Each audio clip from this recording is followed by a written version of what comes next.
అందరికీ నమస్కారం. Pyramid meditation channel స్వాగతం పలుకుతుంది. అవతార పురుషులకి, మహా అవతార్ సాధకులకి, మహావతార్ మహాత్ములకి ప్రతిరోజు జరుగుతున్నటువంటి విస్తారమైన సజ్జన సాంగత్యం, స్వాధ్యాయం, ధ్యానం, ఎంతోమంది పరమ గురువుల సందేశాలు, కాంతిలోకవాసుల జీవిత సత్యాలు, వారి సందేశాలు, మరెంతోమంది మాస్టర్ల అనుభవాలు, అసలు లాక్డౌన్లో ఒక్క క్షణం కూడా విరామం లేకుండా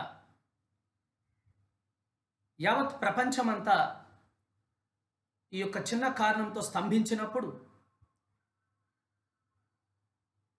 అసలు విరామమే లేకుండా నిరంతరము శ్రమిస్తున్నటువంటి ఆత్మవిజ్ఞాన స్వరూపులందరూ అవతారులే. ఈ సమయంలో అందరూ మహా అవతారులుగా రూపాంతరం చెందారు అని చెప్పడానికి చాలా ఆనందంగా ఉంది. అనేక ప్రమాణాలతో, అనేక అనుశాసనాలతో, అనేక మంది హిమాలయ యోగులు చెప్పిన పరమ సత్యాలతో మనల్ని మనం ఒక్కసారి ఎక్కడున్నామో చూసుకున్నప్పుడు, ఒక జన్మని అవతారంగా చేసుకొని లోక కళ్యాణార్థమై ఎవరైతే వారి ప్రయాణాన్ని ప్రారంభించారో, ఆధ్యాత్మిక మార్గంలోకి వచ్చారో, వారికి ఎదురవుతున్నటువంటి శారీరక, మానసిక, ఆర్థిక, బంధపరమైనటువంటి ఆటంకాలని ఒక్కొక్కటి దాటుకుంటూ మాన అవమానాల్ని సమానంగా స్వీకరిస్తూ ప్రతిదీ ఒక దివ్య అనుభవమే అన్నటువంటి ఒక ప్రజ్ఞానంతో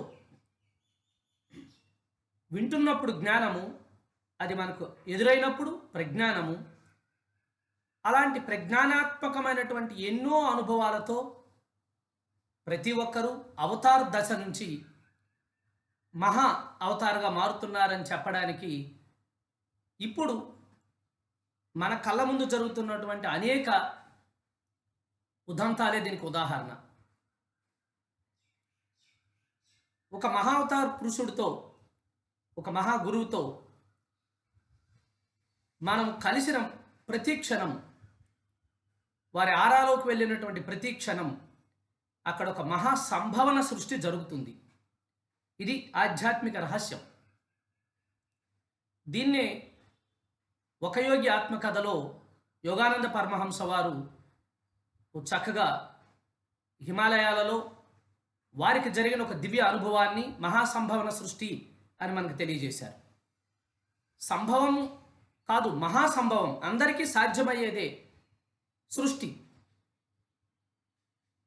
ప్రతి ఒక కాంతి శరీరధారుడు కలయికతో, ఒక సత్సంగంతో, ఒక ఆచార్య సాంగత్యంతో, ఒక సరికొత్త ఆలోచనకు మన మనసులో, బుద్ధిలో శ్రీకారం చుట్టినప్పుడు ఆత్మ వికాసవంతమై ఆత్మ అనుభవంతో, ఆత్మానందంతో మమేకమైనప్పుడు అక్కడ ఒక చక్కటి సృష్టి జరుగుతుంది. ఆ సృష్టి పేరే ఉన్న స్థితి నుంచి ఉన్నత స్థితికి. ఇది కేవలం నేను శరీరధారుడినే అని అంటే వాళ్ళకి ఏమీ అర్థం కాదు.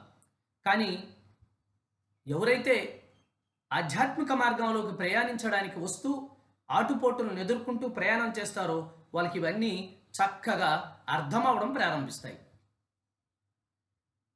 ప్రతిదీ వారి ఉన్నతికి అన్నటువంటి ఒక బుద్ధి వారికి సహకారం చేస్తుంది.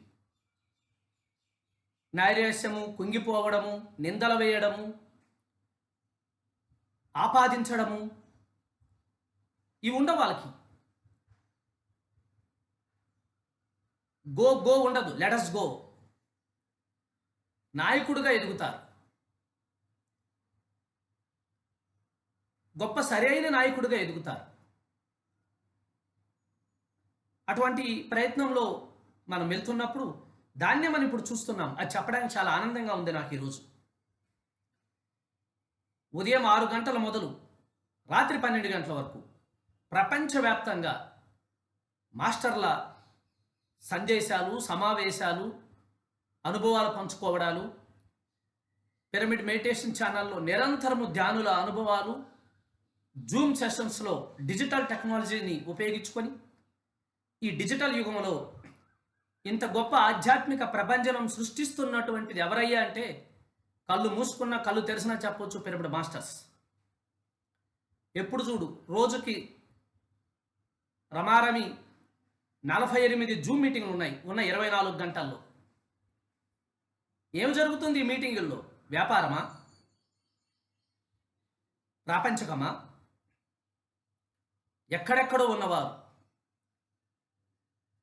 ఎంతెంతో నిష్ణాతులు, ఒక్క క్షణం కూడా విరామం లేకుండా ఉన్నటువంటి ఆ యొక్క సాంకేతిక నిపుణులు, వారి వారి పనుల్లో ఎంతో అభివృద్ధి సాధించిన వారు, అటువంటి వారు అందరూ జూమ్కి సమయాన్ని కేటాయించి ప్రపంచవ్యాప్తంగా ఈవేళ ఈ యొక్క సజ్జన సాంగత్యం డిజిటల్ యుగానికి సార్థకతను చేకూర్చారు పిరమిడ్ మాస్టర్స్. అదే అవతార్, మహా అవతార్ అవ్వడం అంటే. మహా అందరూ, తనొక్కడే స్వీయ ఎదుగుదల కాదు, తనలా అందరినీ ఎదిగేటట్టు చేయడం, దాని పేరు నాయకత్వం. పత్రిజీ స్వీయ పర్యవేక్షణలో ఒక మహా అవతార్ మన దగ్గరుంటే మన జీవితాలు ఎలా మారుతాయని చెప్పడానికి ఇదే ఉదాహరణ. ఇదే హిమాలయాలలో మహాసంభవన సృష్టికి మరి సమానంగా ఈ యొక్క లాక్డౌన్లో మహాసంభవన సృష్టి. దాని పేరే డిజిటల్ యుగం, దాని పేరే డిజిటల్ ఆధ్యాత్మికత, డిజిటల్ స్పిరిచువాలిటీ.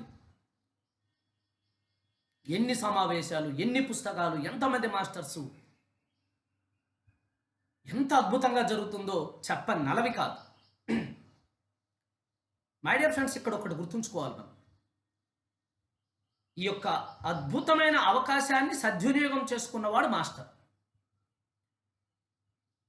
సమయాన్ని సద్వినియోగం చేసుకోవడం. సమయం ఉన్నది సాధన కోసమే, మాస్టర్ ఉన్నది సత్సంగం కోసమే, పుస్తకం ఉన్నది స్వాధ్యాయం కోసమే. ఎంతోమంది ఎన్నో ఏళ్ళగా ఎంతో అద్భుతంగా శ్రమిస్తే కానీ ఒక పుస్తకం రాదు. ఈ సందర్భంగా మీకు నేను ఒక పుస్తకాన్ని చూపిస్తాను. దేవుని ఒడిలోకి, శ్రీ విజయమోహన్ గారు విశాఖపట్నం స్టీల్ ప్లాంట్లో డెప్యూటీ జనరల్ మేనేజర్గా ఉన్నత ఉద్యోగం చేస్తూ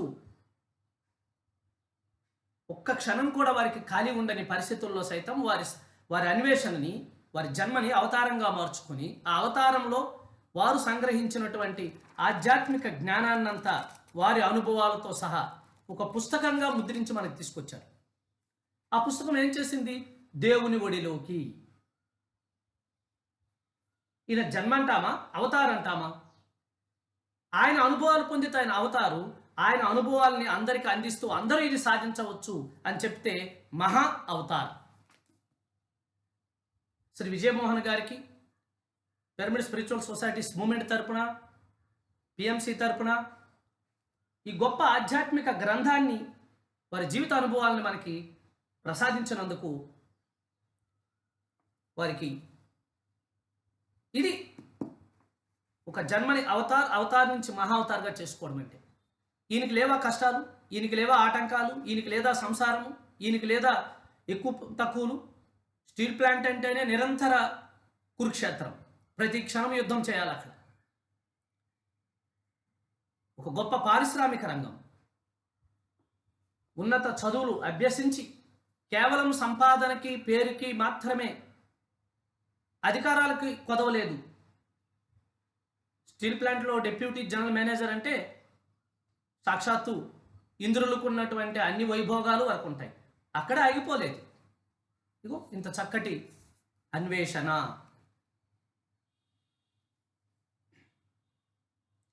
జీవాత్మ, యోగాత్మ, పరమాత్మలతో యోగం కావడం ఎట్లా అన్న వారి అన్వేషణని వారు పుస్తకంలో మనకు అందించారు. అలాగే ఎవరు ఎంతైనా చేయొచ్చు అని పత్రిజీ పదే చెప్తూ ఉంటారు. చేద్దాం అనుకున్న వారికి ఏది ఆటంకం కాదు, చేయొద్దు అనుకున్న వాడికి అన్ని ఆటంకమే. కనీసం అవతారు కాదు కదా, మహావతారు కాదు కదా, ముద్దవతారుగా ఉండిపోతారు. కానీ ప్రయత్నం చేస్తే, పురుష ప్రయత్నం చేస్తే ఏదైనా సాధ్యమని చెప్పడానికి మరి ఇగో ఇంత చిన్న పుస్తకము మీకు ఒక ఉదాహరణ. ఈ పుస్తకం రాసింది ఏ యోగ నిపుణులో, ప్రవచనకర్తలో, స్వామీజీలో కాదు, మహామహా విద్వాంసరాలు అంతకంటే కాదు. ఒక సాధారణమైనటువంటి గృహిణిగా భీమవరంలో ఉన్నటువంటి అల్లూరి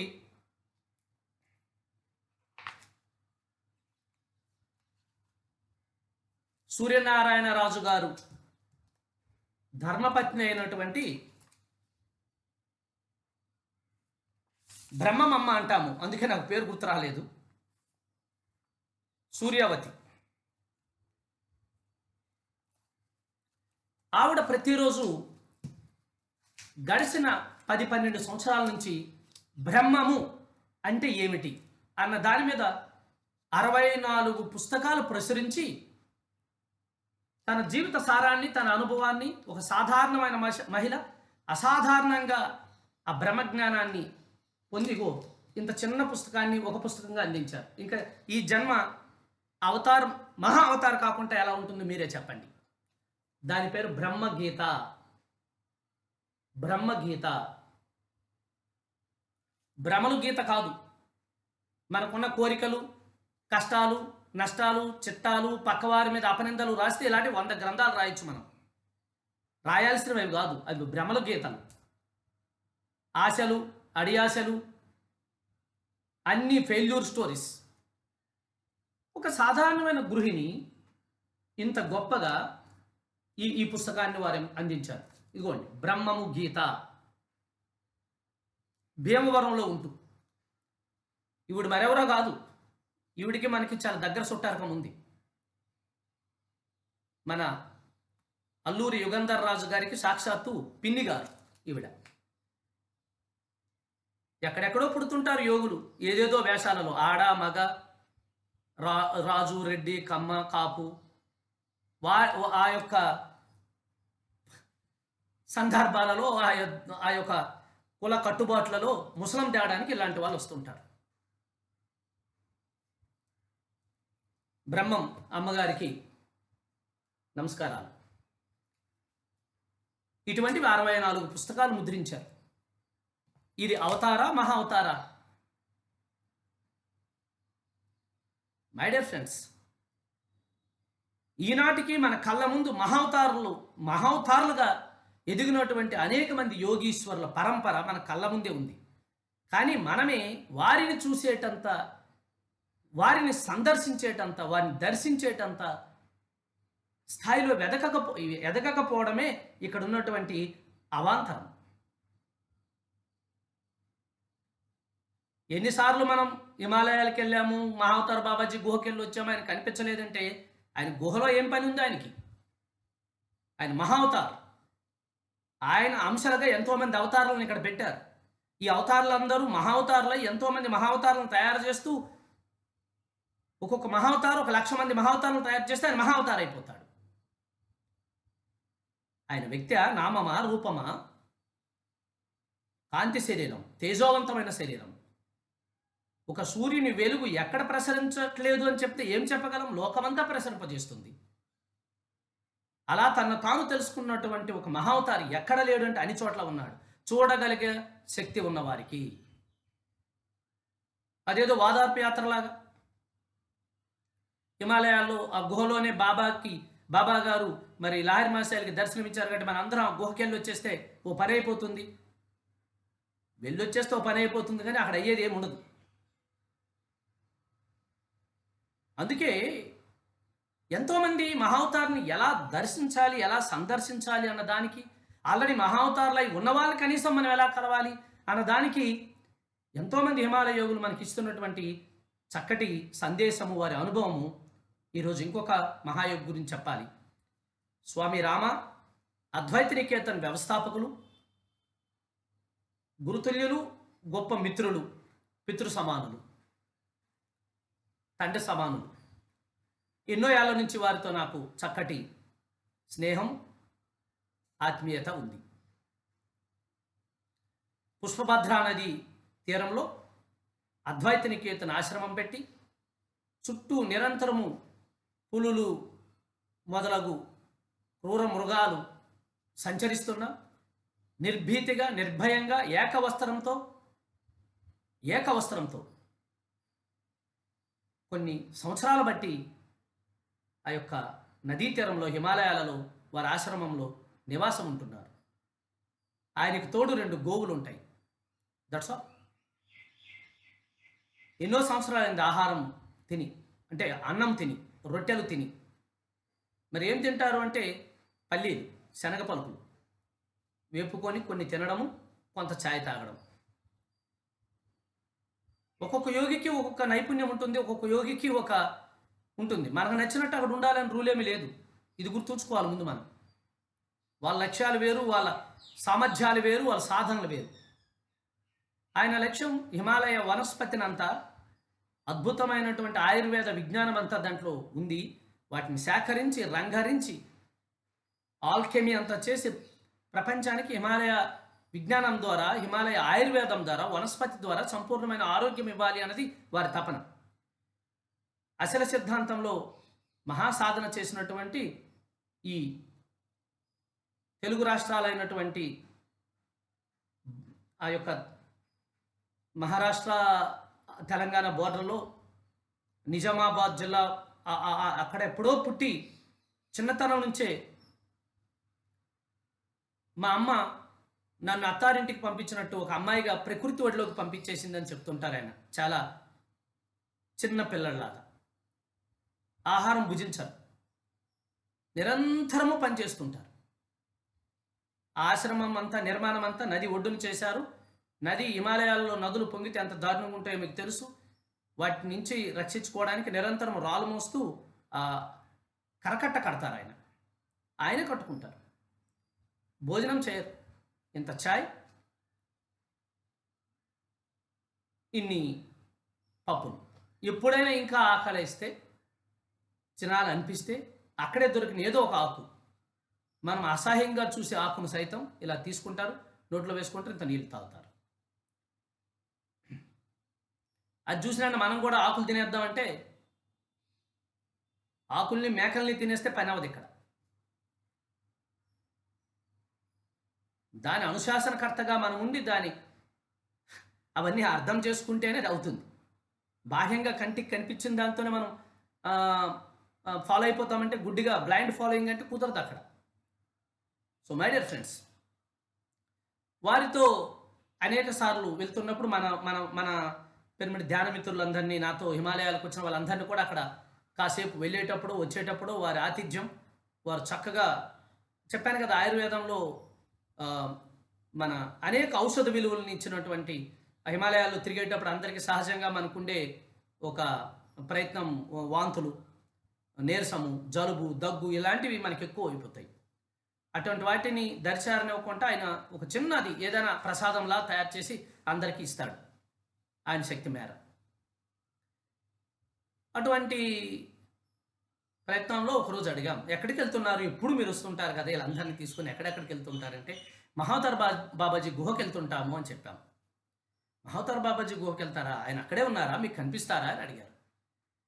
స్వామీజీ, అందరూ ధ్యానులు, త్రినేత్రధారులు, ఎంతో తపనతో, మరెంతో జ్ఞానం కోసం హిమాలయాల్ని సందర్శించడానికి వచ్చిన వాళ్ళు ఒక 80% ఉంటారు.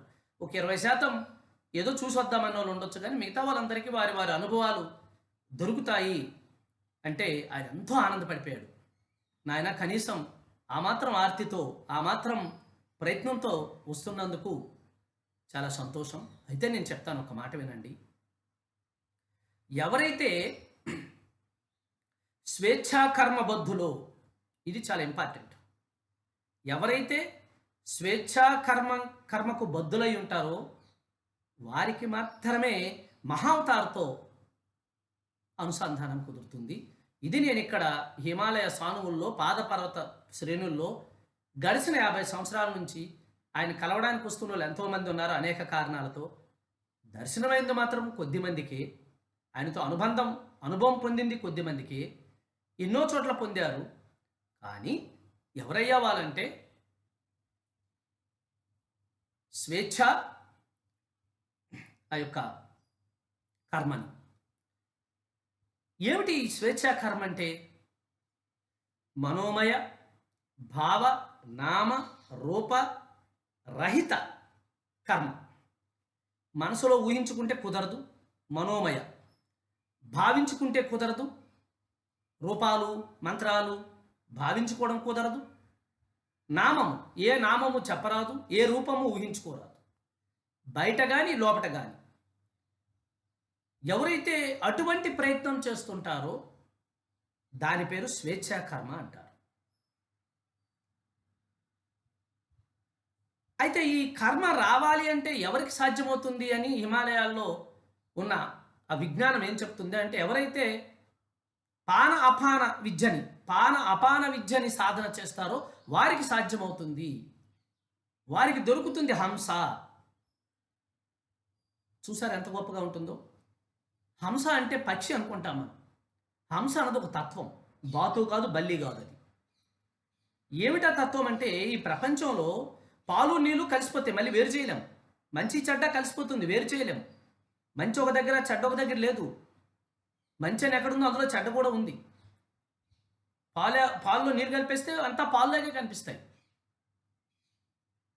అలాగే హిమాలయాలైనా మైదానాలైనా ఎక్కడైనా సరే ఈ సరికానివి సరైనవి అన్నీ కలగలిసి కాపురం చేస్తున్నాయి. ఎవరైతే స్వేచ్ఛాకర్మను సాధన చేస్తారో, పాన అపాన విద్యను సాధన చేస్తారో, దాని పేరే ఉశ్వాస నిశ్వాస. ఎవరైతే సాధన చేస్తారో వారికి హంసతత్వము మేల్కొల్పబడి ఆ కలగలిపినటువంటి పాలు నీళ్లలో పాలుని నీళ్ళుని వేరువేరు చేయగలవలసినటువంటి విజ్ఞానం వారికే దొరుకుతుంది. అలా దొరికిన వాళ్ళని మనం సరస్వతి పుత్రులు అన్నాము. అలాంటి ప్రయత్నాలు హిమాలయాల్లో 6 చోట్లనే, వాటినే సరస్వతి నదులు అన్నారు. మనకు తెలిసినటువంటి బద్రీనాథ్లో ఉండే సరస్వతి నది మాత్రమే సరస్వతి నది కాదు. కుంభమేళాలో త్రివేణి సంగమంగా కంటికి కనిపించుకుంటూ వచ్చేది సరస్వతి నది. రాజస్థాన్లో సరస్వతి నదిగా ఉన్న సరస్వతి నది. బోధనలో గోదావరి పక్కన ఉన్నటువంటి సరస్వతి నది. కంటికి కనిపించినటువంటి జ్ఞాన ప్రవాహం ఎక్కడైతే జరుగుతుందో దాని పేరు సరస్వతి నది అని మనం చేస్తున్నాం. ఎప్పుడు జరుగుతుందంటే ఇది హంసయానంలో ఉన్నప్పుడు. హంస అంటే ఏం చేస్తుంది? ఏమీ లేదు, సత్యము అసత్యము కలగలిసి ఉంటాయి. వేరు చూసే ఆ యొక్క అవగాహన వచ్చేస్తుంది. వాళ్ళనే మనము మహా అవతార్ అంటాం. మహావతార్ కాదు, మహా అవతార్. అవతార్ నుంచి మహా అవతార్గా ఎదిగేటప్పటికీ లెవెల్ 2, స్టేజ్ 2కి వెళ్ళేటప్పటికీ స్పష్టమైపోతుంది వాళ్ళకి. ఇక్కడ ఏది వినాలి, ఏది వినొద్దు, ఏది చూడాలి, ఏది చూడొద్దు. చూడొద్దు అనేది వాళ్ళు వ్యతిరేకిస్తున్నట్టు కాదు, అది అక్కర్లేదు అని.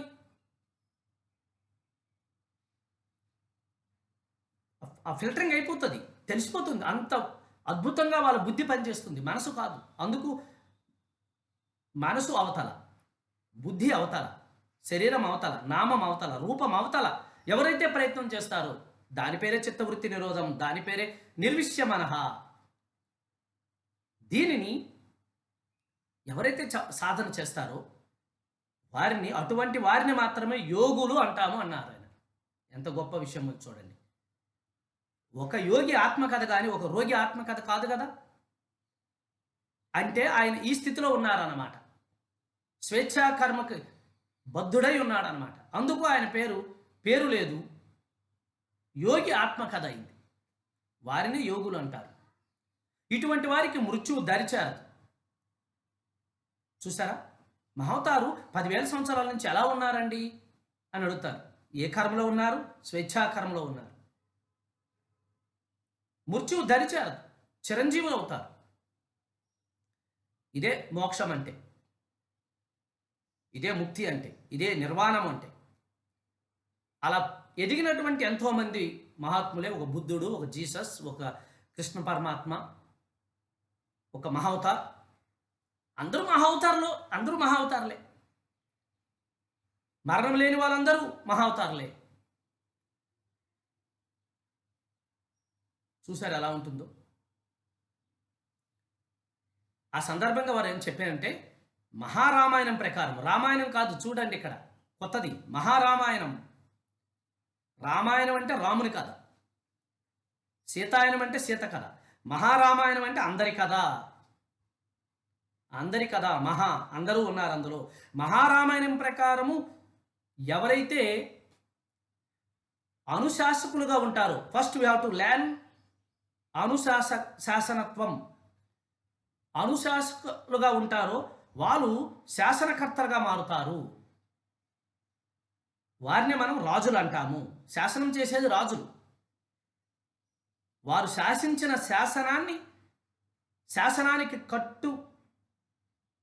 కట్టుబడి ఆ శాసనాన్ని ఎవరైతే అమలు జరుపుతుంటారో వాళ్ళని అనుశాసనకర్తలు అంటారు.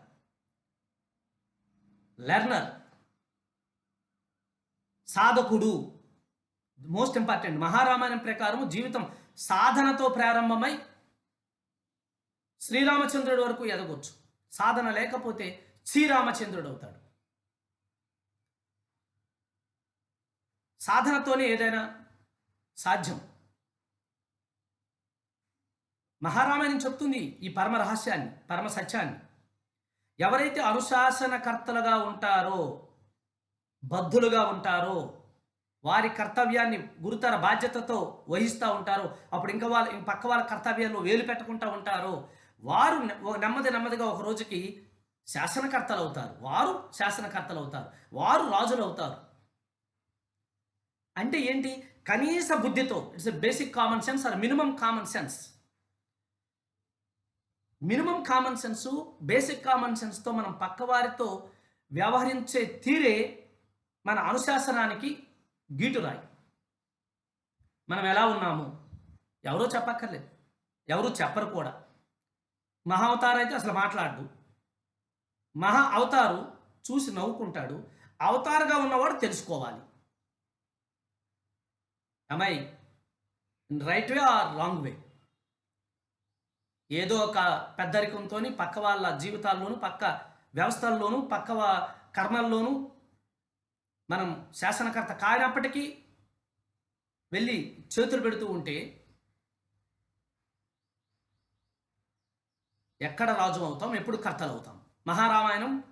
రామాయణం ఊరికే మనకి అంటుకోదు.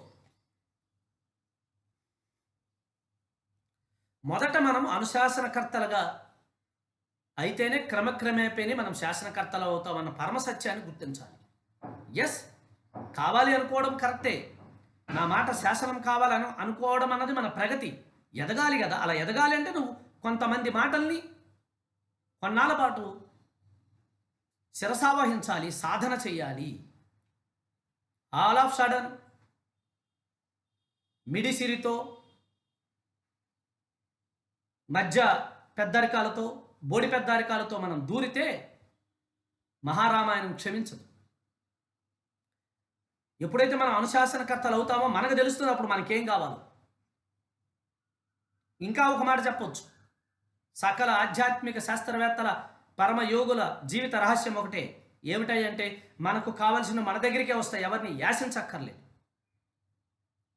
నువ్వు అనుశాసనకర్తగా ఉన్నావా లేదా ఎవరూ చెప్పక్కర్లేదు. నువ్వు అనుశాసనకర్తగా అయితే మనకేం కావాలో మనకే తెలుస్తుంది, మనకు కావలసినవన్నీ మన దగ్గరికే వస్తాయి.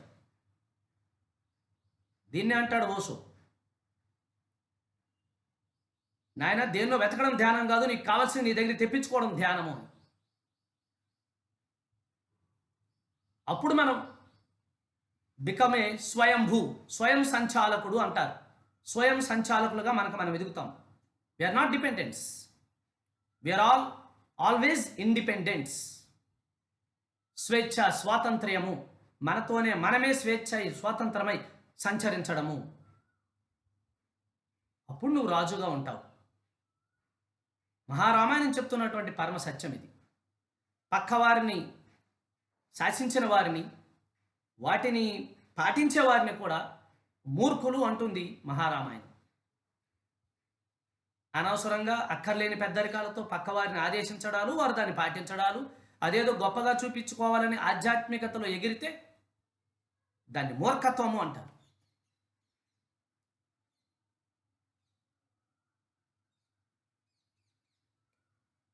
సో మై డియర్ ఫ్రెండ్స్, సనాతన ఋషులు అన్వేషించే విజ్ఞానసారము ఆ యొక్క అప్పటి నుంచి ఆ ఋషులందరూ అన్వేషించి మహారామాయణం నుంచి మనకి ఇచ్చినటువంటి ప్రయత్నం ప్రకారం 3 రకాలుగా కర్మలు డివైడ్ చేశారు, వ్యవహరించారు. మొదటిది సనాతన కర్మ. ఈ సనాతన కర్మ అంటే ప్రకృతి ప్రకారం జరిగిపోతుంటాయి. అంటే మహాపంచభూతాలు, గాలి, నీరు, ఆకాశం, వాయువు, పశుపక్షాదులు, జడ పదార్థాలు, వీటితో జరిగే కర్మలు. అవ్యక్తం కావు అవి, అవ్యక్తం కాకుండా వ్యక్తం కావు. వాటికి ఏదైనా బాధ ఉండొచ్చు, బయటపడలేవు. ఎదురు తిరగొచ్చు, బయటపడలేవు. చెట్లు ఏం బయట పడతాయి, ఏం ఎదురు తిరుగుతాయి? గాలి, నీరు అవి వస్తుంటాయి, వాటితో మన క్రియలు జరుగుతుంటాయి, దాని ఫలితాలు అనుభవిస్తూ ఉంటాం. మంచైనా చెడ్డైనా అవ్యక్తం కాదు, బయటపడవు. వీటిని మనం సనాతన కర్మలు అన్నాం. రెండవ కర్మ వైదిక కర్మలు, విధి విధానాలు ప్రకారము జరిగే కర్మలు. నేరం చేస్తే శిక్ష ఖచ్చితంగా ఉంటుంది, పాపం చేస్తే రోగము ఖచ్చితంగా ఉంటుంది, మంచి చేస్తే పుణ్యము, దానం చేస్తే ధర్మము. ఒకటి చేస్తే ఒకటి వస్తుంది. What you sow what you reap, as you sow as you reap. నాటుకున్నదే కోసుకోవడం వైదిక కర్మలు. ఒకటి నాటి ఇంకోటి కోసుకోవాలంటే కుదరదు. నాకేంటికి ఇలా జరుగుతుంది, నువ్వు అదే నాటుకున్నావు, నీకేం కావాలో తెలుసుకుంటే అది నాటుకో, అది కోసుకుంటావు. దట్ ఈస్ కాల్డ్ వైదిక కర్మ. మహారామాయణం ప్రకారం సనాతన కర్మలు, వైదిక కర్మలు, స్వేచ్ఛా కర్మలు. మహావతారిని మనం దర్శించడానికి వెళ్ళాలన్న ఆ ప్రయత్నంలోనే చూసారా, ఇంకొక మహా అవతారం వచ్చి మనకి మార్గాన్ని సూచిస్తారు. ఇది జరుగుతుంటుంది. ఇవాళ ఈ యొక్క డిజిటల్ విప్లవం ద్వారా ఆధ్యాత్మిక విప్లవంలో సరికొత్త జ్ఞాన ప్రభంజనం పొంగి పొర్లుతుంటే ఎంతమంది ఎన్ని విషయాలు తెలుసుకొని వారికి ఉన్న ఆటంకాలను తొలగించుకొని అర్థం చేసుకొని ముందుకెళ్ళిపోతున్నారు. ఇక్కడ మా ప్రయత్నంలో స్వామి రామ రూపంలో వచ్చి ఇలా అందించబడింది. ఇంకొకరికి ఇంకొక రూపంలో దొరుకుతుంది. ప్రపంచంలో ఎవరు ఏ మూలన్నా ఇవాళ పిరమిడ్ మాస్టర్స్ రూపంలో మహా అవతారులు ప్రపంచంలోని అన్ని మూలలా వ్యాప్తించి ఉన్నారు. It's a big network. ఒక కేంద్రం, దాని ఉపకేంద్రాలు, ఉప కేంద్రాలు, ఎవరెవరి స్థాయిలో, ఎవరెవరి అవగాహనలో, ఎవరెవరి ప్రయత్నాల్లో, ఎవరెవరి మార్గాల్లో ఈ హోల్ కాస్మిక్ నెట్వర్క్ అంతా ఫిజికల్గా ఇప్పుడు భూమి మీద జరుగుతుంది. సచ్ ఎ గ్రేట్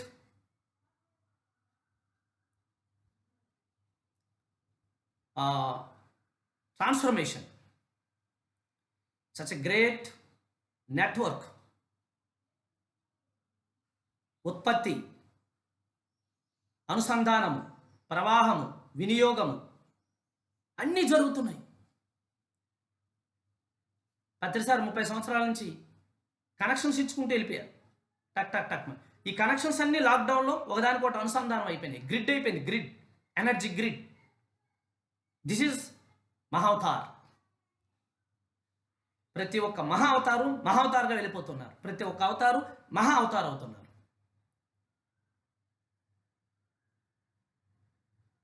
దీనికోసం మనం హిమాలయాలలో ఆ గుహ దగ్గరికే వెళ్ళి అక్కడే అడుక్కోవాల్సిన పని లేదు. నువ్వు స్వేచ్ఛాకారంలో ఉంటే అది ఇక్కడే సాధ్యమవుతుంది అన్నటువంటి పరమసత్యాన్ని హిమాలయ ఋషుల ద్వారా, మహారామాయణం ద్వారా మనం తెలుసుకున్నాం కదా. స్వేచ్ఛాకారం అంటే శ్వాస మీద ధ్యాస అని మహారామాయణంలో ఉందని మనం ఎప్పుడు అన్వేషించలేదు. కానీ మన అన్వేషణకి ఫలితంగా మహా అవతారులైన వాళ్ళు మనకే అందిస్తుంటారు. ఇదే జరుగుతుంది ఎవరి జీవితాల్లోనైనా. So my dear friends, my dear Mahavatars, ఈ సమయాన్ని సద్వినియోగం చేసుకుంటూ శారీరక, మానసిక, భౌతిక విషయాలకు అవతల మన ప్రయాణం చేస్తూ ఆత్మజ్ఞానాన్ని ఆస్వాదిస్తూ వసుదైక కుటుంబాన్ని నిర్మించుకుంటూ ఇహపరమైనటువంటి జీవితాలను ధన్యం చేసుకుంటున్నటువంటి ఈ యొక్క సమయంలో ఈ యొక్క ప్రయత్నాన్ని ఆశీర్వదిస్తూ, ఈ యొక్క ప్రయత్నాన్ని ఆనందంగా స్వాగతిస్తూ ఎంతోమంది హిమాలయ యోగులు, ఈనాటికి మహావతార్తో సమానమైనటువంటి మహానుభావులు శ్రీ భట్కోట్ బాబా వారికి హక్కును చేర్చుకుంటారు. మన హిమాలయన మహావతార్, ఈనాటి హిమాలయ యోగ పరంపర అంతా, సిద్ధమండలం అంతా మహావతార్తో సమానంగా ఒక భౌతిక శరీరధారుడు హిమాలయాల్లో ఉన్నారంటే ఆయన పేరు భట్కోట్ బాబాగా వారందరూ కీర్తిస్తూ ఉంటారు. అటువంటి భట్కోట్ బాబా వారు పిరమిడ్ ధ్యానులు వెళ్ళినంటనే, ఈ స్వేచ్ఛా కర్మ యోగులు వెళ్ళినంటనే వారు హక్కుని చేర్చుకుంటారు, ఇంకెవరిని దగ్గరికి రానివ్వరు. ఒక పురాతనమైనటువంటి గుహలో, దునాగిరి పర్వతంలో, హిమాలయాలలో ఊపిరాడదు, కళ్ళు తెరిచి చూడలేమంత పొగలో కూర్చుంటారు ఆయన. మహాత్ములు చాలా విచిత్రంగా ఉంటారు. పొమ్మని లేక పొగ పెట్టడం అంటే ఇదే.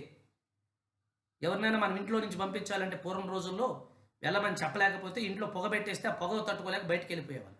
పొమ్మన లేక పొగ పెట్టడం, ఇది సరిగా అర్థం కాక, పొమ్మన లేని శక్తి లేక, ఈ యుక్తి లేక ఇంట్లో ఎలకలు ఉన్నాయని ఇంటిని తగలబెట్టుకున్నటువంటి ప్రబుద్ధులు తయారయ్యారు. ఇప్పుడు ఇంట్లో ఎలకుంటే దాన్ని పంపించే ప్రయత్నం చేయాలి, కానీ ఇంటినే తగలబెట్టేద్దాం అన్నటువంటి ఈ ప్రబుద్ధుల్ని ఏమనాలో తెలియదు. యోగులు కదా, నిరంతరము ఈ పొగలో ఉంటారు. అనేక మార్మికమైనటువంటి రహస్యాలు దాంట్లో ఉంటాయి వారి జీవిత విధానాలలో. ఒక్క క్షణం కూడా కళ్ళు తెరిచి చూడలేము, కానీ ఆ నీళ్ళు కారిపోతాయి, మనకి కళ్ళు ఎరిపెక్కిపోతాయి. ఆ పొగలో, ఆ గుహలో ఒక ధుని ఉంటుంది, ఇంకేముండవు. నో సౌకర్యాలు, నో ఏసీలు, నో టీవీలు. ఒక త్రిశూలము, వారికి కావలసినటువంటి కనీసం చిన్న చిన్న 1-2 జతల బట్టలు, ధుని, ఇన్ని ఆలుదుంపలు, ఆలుగడ్డలు, చాయ్ పత్తర్ ఉంటుంది బాగా, చాయ్ పత్తర్, టీ పొడి. ఆలుగడ్డని అందులోనే పడేయడం, దాన్ని కాల్చుకోవడం, దాన్ని తినడము. ఈ ఛాయ్ని ఆ హిమాలయ ఆకుల నుంచి తీసుకున్నటువంటి కొన్ని ఆకులు అందులో వేసి ఆ నీళ్లు మరిగించి తాగడం. ఇంతే వారి ఆహారం. నో స్విగ్గీ. అయినా వందల సంవత్సరాలు, వేల సంవత్సరాలు తేజోవంతంగా, ఒక ఆర్టిస్ట్ కూడా గీయలేనంత, రవివర్మ కూడా గీయలేనంత అద్భుతమైన వర్ణంతో, ఆరాతో వారి శరీరాలు ఆఖరి క్షణం వరకు మెరుస్తూ ఉంటాయి. ఎక్కడ కంపు అన్నది పదం వారి దరిజారదు, అంతా ఇంపుగా ఉంటుంది. వారి అనుమతి మేరకు వారితో పాటు 2-3 సార్లు ఆ గుహలో బస చేసే భాగ్యం కల్పించారు. ఎన్నో ఎన్నో విషయాలు మన జిజ్ఞాస, మన తపన అడిగే విధంగా అడుగుతూ ఉంటే, మన స్థాయి వారికి అర్థమైతే, ఒకటి మాత్రం వాస్తవం, అటువంటి మహాత్ములు చెప్పింది వినడం మొదటి కర్తవ్యం. అడగవలసి వస్తే వారు అడగమని అన్నప్పుడే అడగడం. మూడవది, ఒకవేళ అడిగితే నీ శరీరము, నీ మనసు, నీ బుద్ధి కోసం కాకుండా పరిప్రశ్న అయి ఉండాలి, ఆత్మ విజ్ఞానం కోసం అయి ఉండాలి. ఆ తపన వాళ్ళకి కనిపిస్తే దాని నుంచి అద్భుతమైన సమాధానాలు చెప్తూ ఉంటారు. అటువంటి అనుభవాన్ని ఎంతోమంది మన పిరమిడ్ మాస్టర్స్ వారి సన్నిధిలో పొందారు. ఎక్కడో మనం కూర్చుంటే కూడా వారు వచ్చి మధ్యలో కూర్చుంటారు. వెతికి వెళితే కూడా దొరకకపోవచ్చు, ఎదురు చూసినా రాకపోవచ్చు. తీరా వచ్చిన ఆ గుహలో తీసుకెళ్ళిన తర్వాత పొగలో ఉంటే ఒక్క నిమిషం కూడా మన వల్ల కాదు, స్వామీజీ నమస్కారం, వెళ్ళిపోతామంటే ఓకే అని ఆ విభూతి తీసి ఒక బొట్టు పెట్టి పంపించేస్తారు. చల్. ఓహో, మీరు దక్షిణాది వారి కదా, రండి, మీకు వేడి వద్దు కదా, మీరు వేడిలో నుంచే వస్తారు ఇక్కడికి, రండి, నా గుహ చల్లగా ఉంటుంది. అదే ఉత్తరాదిలో వస్తే, ఓహో మీరు ఉత్తరాది వారు కదా, చాలా చలి నుంచి వచ్చారు, రండి, నా గుహ చాలా వేడిగా ఉంటుంది. వాతావరణం, పంచభూతాలు అన్నీ వారి చేతిలో ఉంటాయి. ఇలాంటిదేదో మాకు ఇచ్చేయండి స్వామి, మా ఊరు తీసుకెళ్ళి మా room without current, without AC చల్లగా అయిపోవాలి, నేను మీ భక్తుడిని అయిపోవాలి, మీ ఫోటో ఒకటి నా రూమ్లో పెట్టేసుకుంటాను ఇచ్చేయమంటే ఇస్తారు. సావు దెబ్బ ఒకటి ఇస్తారు. ఫ్రీజర్లోకి వెళ్ళిపెట్టి చేస్తారు. వారి దగ్గరికి వెళ్ళి మనం పిచ్చి పిచ్చిగా వ్యవహరించాలి. కనీస అవగాహనతో, కనీస బుద్ధితో పక్కవారు వ్యవహరించే తీరును వ్యవహరిస్తూ, ఇంకొక గొప్ప విషయం వారికి తెలుసు, మైండ్ ఓవర్ మ్యాటర్. వాళ్ళు చెప్పింది నువ్వు వింటావో వినవో, వినే శక్తి నీకుందో లేదో చూసి వాళ్ళు మాట్లాడతారు. నువ్వు అడిగినంత మాత్రాన్ని కూడా మాట్లాడరు. ఎందుకంటే వాళ్ళు చెప్పింది నువ్వు వినవు, పాటించవు అని చెప్పినప్పుడు దాన్ని వాళ్ళు చెప్పరు. ఏమీ లేదు నాయన, నువ్వేదో మంచి చేసుకో, భజన చేసుకో, ధ్యానం చేసుకో, నీ స్థాయిని బట్టి నీకు సమాధానం చెప్పేస్తారు.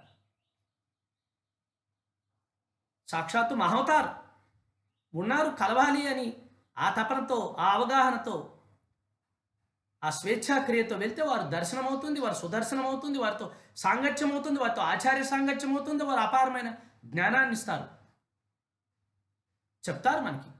ఖచ్చితంగా అక్కడికి వెళ్ళిన తర్వాత, అటువంటి మహాత్ముల సన్నిధిలోకి వెళ్ళిన తర్వాత, ఆరాలోకి వెళ్ళిన తర్వాత మన ఉన్న స్థితి ఉన్నత స్థితికి చేరుకుంటుంది. వాళ్ళు ఎలా చేస్తారు? ఈవేళ ప్రపంచవ్యాప్తంగా పత్రికారిని కలిసినప్పుడు ఉన్నటువంటి మన మనోమయ, శారీరక, బుద్ధిపరమైన కామన్ సెన్స్ వేరు. కలిసిన తర్వాత ఆ ప్రయత్నంలో మనం వారి శాసనానికి బద్ధులమై, మనం ఆయన శాసనం 100% అయితే కనీసం మనం 10% దాంట్లో నిర్వర్తిస్తుంటే మన జీవితాల్లో వచ్చిన మార్పులు, మన ఆరాలో వచ్చినటువంటి పెను దివ్య తరంగాలు, మన అవగాహనలు ఎదుగుతున్నాం కదా, ఇదే నిదర్శనం. ధ్యానంలోనైనా సరే, జీవనంలోనైనా సరే. మై డియర్ ఫ్రెండ్స్, ఈరోజు మనం చాలా అద్భుతమైన విషయాన్ని ఈ సందర్భంగా తెలుసుకుంటున్నాం.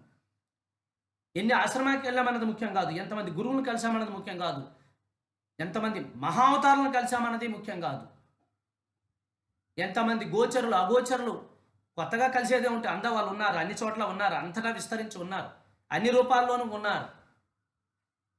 వీటిని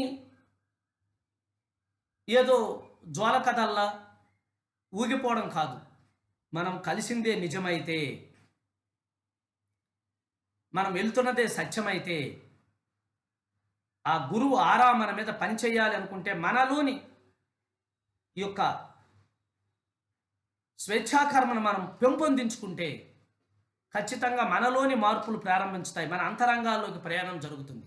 అది ముఖ్యం. లేకపోతే అదేదో సినిమాలో చూపిస్తారు చూసారా, నేను రాజీవ్ గాంధీ, నేను ఇందిరాగాంధీ, నేను మోదీ, నేను చంద్రబాబు, నేను వైఎస్ జగన్. ఏంటి ఇదంతా? ఫోటో ఆల్బమ్ అయిపోతుంది. ఫోటో ఆల్బమ్కి వరకే ఆగిపోతుంది అది. మనం ఎవరినైనా ఒక యోగిని సావాసము, సాంగత్యము, గురు సన్నిధిలో ఉన్నాము అంటే మనలో ఆ రకమైనటువంటి అన్వేషణ, మార్పు రావాలి. లేకపోతే పక్కవారికి సందేహం వస్తుంది. ఏమిటి వీళ్ళు ఇంత సీనియర్స్ అంటున్నారు, ఇంతమందితో ఇంత సాన్నిధ్యం ఉందంటున్నారు, ఇన్ని పుస్తకాలు చదివామంటున్నారు, వీళ్ళ జీవితాల్లో ఏ మార్పు కనిపించట్లేదు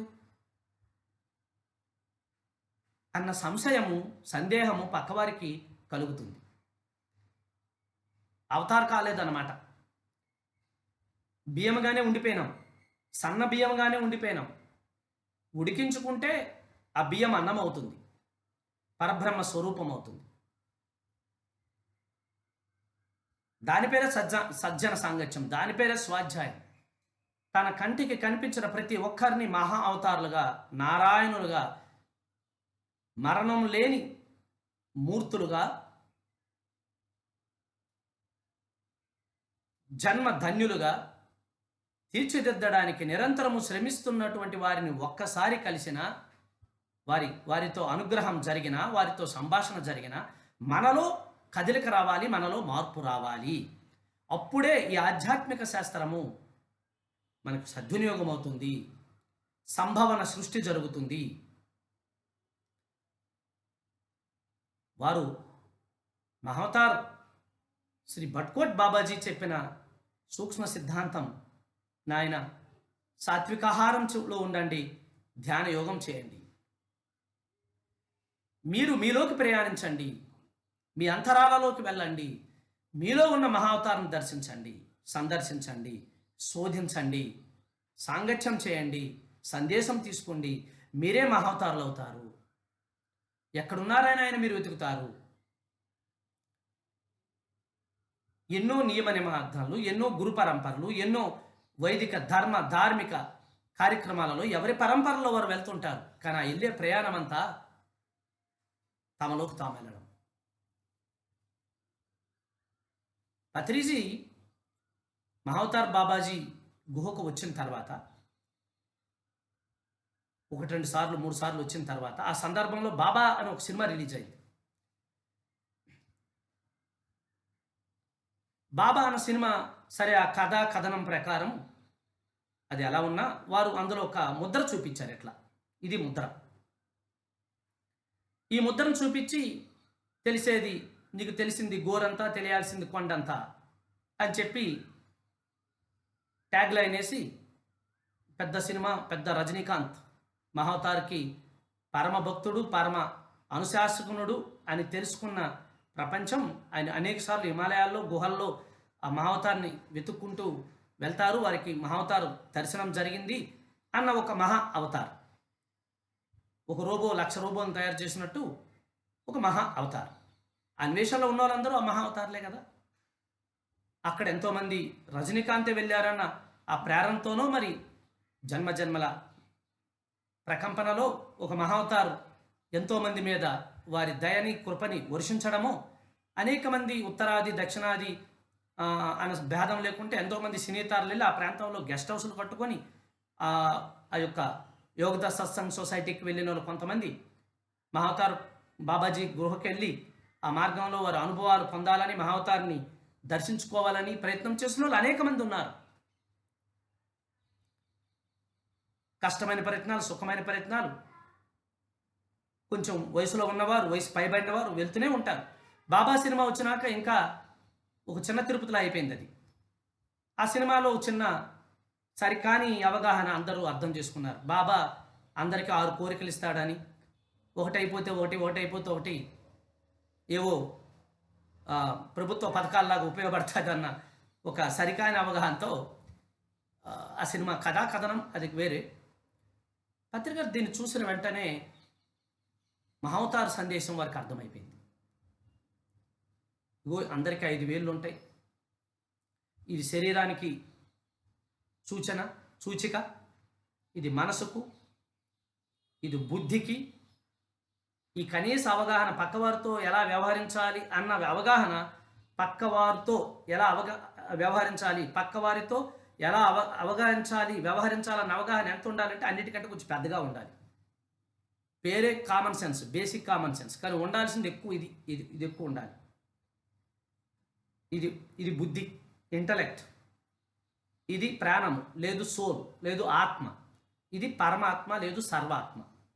ఇది శరీరం.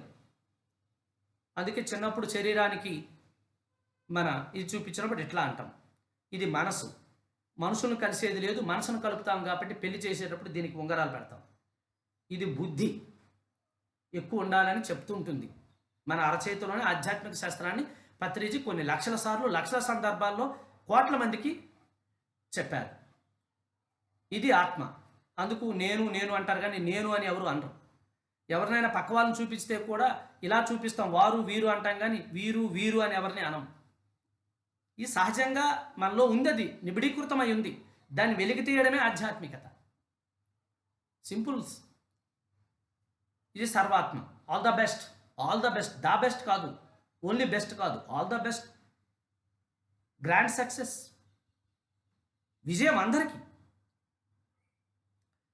సో వారు ఈ సినిమా చూసిన తర్వాత వారు వచ్చినప్పుడు పత్రిజీ విశేషమైనటువంటి విశ్లేషణ దీని మీద ఇచ్చి, దీని మీద ఒక ముద్ర కరపత్ర వేసి, ఇది రజనీకాంత్కి, మరి రజనీకాంత్ గారి మిత్రులకి, అలాగే తెలుగు, ఇంగ్లీష్, హిందీ, కన్నడ అన్ని భాషల్లోనూ విస్తారంగా ఈ ముద్ర తాలూకా ఆవశ్యకతని, మహావతార్ సందేశాన్ని, మహావతార్ మాట్లాడితే కూడా మనం ఎలాంటి వాళ్ళు అంటే మహావతార్కే మాయ కొట్టేసిన రకం కాబట్టి ఆయన మాట్లాడడం మానేశారు. అసలు మహావతార్ ఎవరికి దర్శనమిస్తాడు, ఎవరితో కలుస్తాడు అన్న పరమ సత్యమంతా ఈ ముద్ర ద్వారా పత్రిజీ ప్రపంచానికి మరొకసారి తెలియజేశారు. యాజ్ ఏ మహావతార్ వాణి, మహావతార్ వాణి అది. అనేక మంది అతి దగ్గరగా వెళ్ళారు, కానీ మహావతార్ వాణిని ఎవరు సందర్శించలేరు. మహావతార్ తర్వాత పరంపరలో వచ్చిన వారిని వారి శాసనాలకు అనుశాసనకర్తలుగా ఉన్నారు, కానీ మహావతార్ శాసనం ఏమిటో ఎవరికి అర్థం కాలేదు. పత్రిజీ దాన్ని ఛేదించారు. ఈ సందర్భంగా చెప్పక తప్పదు. ఎప్పుడైతే ఇలా ఉందో వారి ముద్ర ఇది, నాయన శరీరం కావాలి కాబట్టి దాన్ని స్టాండ్ ఇట్, దీన్ని సరిగా నిర్వహించు. శరీరం ఉన్నది, శరీరం నాకు కావాలి, మనసుతో పని లేదు. నువ్వు హిందువా, ముస్లిమా, క్రిస్టియనా, బుద్ధిస్టా, తెలివైనవాడువా, తెలివి తక్కువ, చదువు ఉందా లేదా, డబ్బున్నోడువా కాదా, ఇవే దీంతో పని లేదు. దీన్ని ఎలా మడతపెట్టాయి. బుద్ధి, నువ్వు ఇంతవరకు ఏదో తెలివైనోడివి, వ్యాపారము, నేను ఆ శాస్త్రంలో పట్టభద్రుడిని, ఈ శాస్త్రంలో పట్టభద్రుడిని, కంప్యూటర్ శాస్త్రంలో పట్టభద్రుని, వ్యాపారం చేసినాను, రాజకీయాలు చేసినాను, ఇవన్నీ కూడా అక్కర్లేదులే ఇక్కడ, ఇవి కూడా పక్కన పెట్టాయి. దీన్ని కూడా మడిసేయి అంతే. నీ మనసుని అక్కర్లేదు మడిచేయి, నీ బుద్ధిని మడిచేయి, నీ ప్రాణం నీది ఉంది కదా, దాన్ని అలా పెట్టు. కానీ నువ్వేం చేయాలంటే సర్వాత్మ, సకల ప్రకృతిలోనూ ఉన్న ప్రాణం అన్న దానితో, సర్వాత్మతతో ఈ రెండింటిని ఇలా కాదు, ఇలా కాసేపు ఈ రెండింటిని దీనితో అనుసంధానం చేయి. దీని జోలికి పోకు. శరీరమా, ఆత్మ, ఆడ, మగ, ఇది ఆత్మ పరమాత్మ ఉందా లేదా, జోలంతా పక్కన ఉదే, ఆ గోలంతా వద్దు. You please be with this 3 things. ఒకటి మనసు, పల్లెదు, దాన్ని పక్కన మడతపెట్టు. 2 బుద్ధి, జాగ్రత్తగా మడతపెట్టు. ఈ రెండింటిని దీనితో సర్వాత్మతో స్నేహం చేపించు. దీని పేరే సాధన, దీని పేరే స్వేచ్ఛా కర్మ, దీని పేరే కామన్ సెన్స్, ప్రయత్నము, ద్వైతము, అద్వైతము, విశిష్టాద్వైతం అన్నీ ఇందులోనే ఉన్నాయి. అప్పుడు ఏమవుతుంది అంటే నెమ్మదిగా నీకు అర్థమైపోతుంది, ఓహో నేను శరీరం మాత్రమే కాదు, నేను ఆత్మని అన్న విషయం నీకు అర్థమైన తర్వాత ఇవన్నీ మళ్ళీ సంపూర్ణంగా అర్థమవుతాయి. ఇవి అర్థం కానంత వరకు నీకు ఏది అర్థం కాదు, అన్నీ వ్యర్థమే. అన్నీ ఉన్నాయి కానీ ఏది ఉపయోగపడదు. మహావతారు ఉన్నాడు, అవతారు ఉన్నాడు, జన్ముంది, కర్ముంది, పునర్జన్ముంది, కాంతిలోకవాసులు ఉన్నారు, భూలోకవాసులు ఉన్నారు, పైలోకవాసులు ఉన్నారు, అన్నీ ఉన్నాయి. సకల సంపదలు, సకల సిరులు, సకల వైభోగం, సకల విజ్ఞానం అంతా ఉంది. కానీ ఏది నీకు పనికిరాదు అన్లెస్ అదర్వైజ్ ఇది నువ్వు తెలుసుకోనంత వరకు. నేను శరీరం మాత్రమే కాదు, నేను శరీరమే, కానీ శరీరం మాత్రమే కాదు, నేను ఆత్మను తెలుసుకున్నాక నీకు సకలము సర్వము అర్థమవుతుంది. మహావతార్ నువ్వవుతావు. మరణాంతరం జీవితాన్ని అంటే తెలుస్తుంది. మరణం లేకుండా ఉంటావు, చిరంజీవి తత్వం అవుతావు. 10,000 సంవత్సరాల నుంచి భూమి మీద అఖండ ఖండాలలో అఖండ శరీరంతో, ఆధ్యాత్మిక తేజోవంతమైన శరీరంతో ఇప్పటికీ మరెప్పటికీ విహరిస్తున్నటువంటి మహాయోగి తత్వం నీకు అర్థమవుతుంది అని పితామహ పత్రిజీ, బటుకోట్ బాబావారు, పైలట్ బాబావారు, మాంతిన్ బాబావారు, స్వామి రామవారు, అందరూ బాబాల వారు, స్వాములు, యోగులు, మహాత్ములు చెప్తున్నటువంటి నినాదం ఇదే. సో మై డియర్ ఫ్రెండ్స్, ఈ చక్కటి అవకాశాన్ని మనం సద్వినియోగం చేసుకుందాం. డిజిటల్ రెవల్యూషన్లో మహావతారులు అవుదాం. ఆ సమయం ఆసన్నమైంది. ధ్యాన జగత్తు సాకారమయ్యే సందర్భం ఆసన్నమైంది. పత్రిజీ 2000 నుంచి ఎదురు చూస్తున్నటువంటి సమయం, 2000 సంవత్సరాల నుంచి Y2K ఇది సాధ్యమవుతుందేమని ఎదురు చూశారు. 2012లో ఎదురు చూశారు. బట్ థర్డ్ ట్రిప్ పర్ఫెక్ట్గా షూట్ అయింది. 2020లో అది పరిపూర్ణమైంది. ధన్యవాదాలు. మరొక చక్కటి అంశంతో, మరొక యోగి ప్రస్థానంతో మళ్ళీ రేపు మీ ముందుకు వస్తాను. Thank you very much.